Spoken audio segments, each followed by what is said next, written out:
حیدرآباد سے ہمارے regional bureau chief Raheel Ahmed Abbasi کی رپورٹ کے مطابق تنظیم فلاح و بہبود برائے افراد باہمی معذوری کی جانب سے 3 دسمبر افراد باہمی معذوری کا دنیا بھر میں عالمی دن کے حوالے سے بیبی افزا پارک لطیف آباد 8 نمبر میں انکلوسیو سپورٹس گالا کا اہتمام کیا گیا۔ تقریب میں سندھ بھر سے تعلق رکھنے والے 500 افراد باہم معذور اور غیر معذور افراد اور مقامی لوگوں نے شرکت کی۔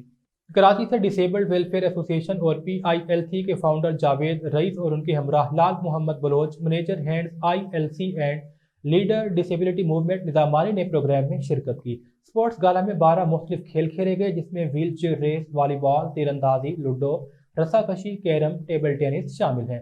کامیاب کھلاڑیوں میں انعامات تقسیم کیے گئے۔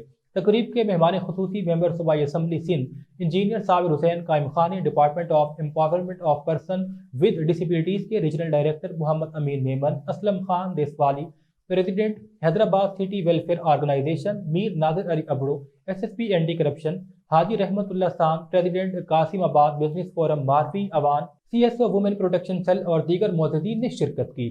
آیت WHP کے صدر سعید خان، نائب صدر Imran Akhtar, joint secretary Shahzad Saleem, general secretary Abdulmateen Khan, finance secretary Sheri Naseer اور کوآرڈیننس کوآرڈینیٹر مدثر خان شامل تھے۔